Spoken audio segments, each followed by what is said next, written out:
क्या आपने कभी सोचा है कि लगभग 2000 साल पहले कही गई बाइबल की कुछ बातें आज की दुनिया से इतनी जुड़ी हुई क्यों लगती हैं? आज दुनिया में युद्ध, प्राकृतिक आपदाएं, महामारी, अपराध, आर्थिक परेशानियां और लोगों के बीच बढ़ती नफरत दिखाई देती है। क्या बाइबल ने इन बातों के बारे में पहले ही बता दिया था? आइए बाइबल की कुछ महत्वपूर्ण भविष्यवाणियों को समझते हैं।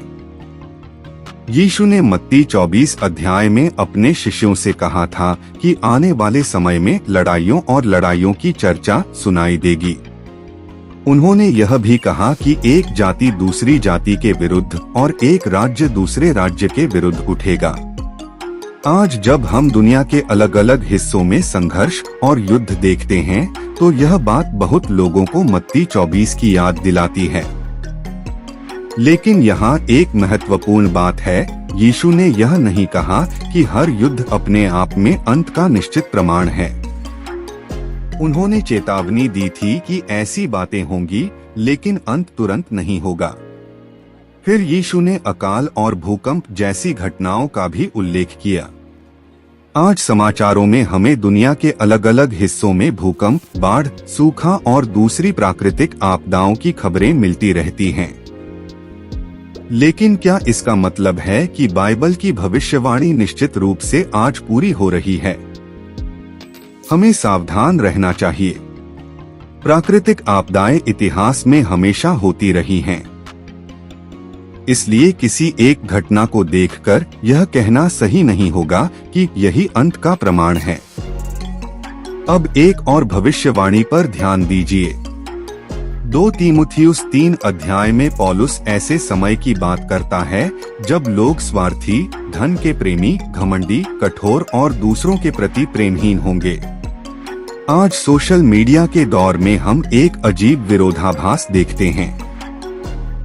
हम पहले से कहीं ज्यादा लोगों से जुड़े हुए हैं, लेकिन फिर भी बहुत से लोग अकेलापन, नफरत और रिश्तों में टूटन का अनुभव करते हैं। बाइबल की यह शिक्षा हमें कम से कम एक गंभीर सवाल जरूर पूछने पर मजबूर करती है। क्या इंसान तकनीक में आगे बढ़ते हुए अपने चरित्र और प्रेम में पीछे तो नहीं जा रहा? अब आते हैं सबसे महत्वपूर्ण बात पर। यीशु ने मत्ती 24:14 में कहा कि राज्य का यह सुसमाचार सारी दुनिया में प्रचार किया जाएगा।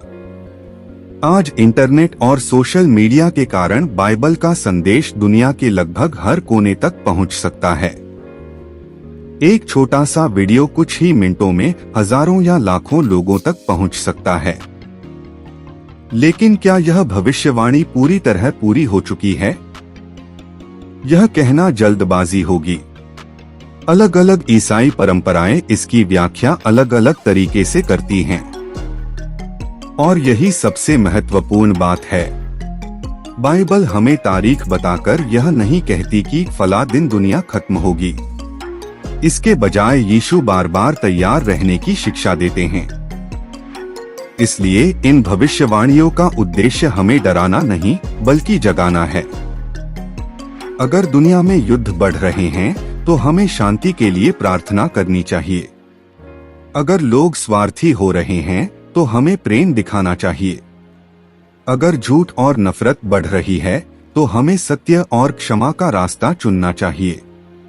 और अगर हमें लगता है कि यीशु का आने का समय करीब हो सकता है, तो सबसे महत्वपूर्ण सवाल यह नहीं है कि वह किस तारीख को आएंगे। सबसे महत्वपूर्ण सवाल है, क्या मैं उनके आने के लिए तैयार हूँ? क्योंकि भविष्यवाणी का उद्देश्य केवल भविष्य जानना नहीं है। भविष्यवाणी का उद्देश्य वर्तमान जीवन को बदलना है। तो आज अपने आप से एक सवाल पूछिए, अगर यीशु आज आए, क्या मैं तैयार हूँ?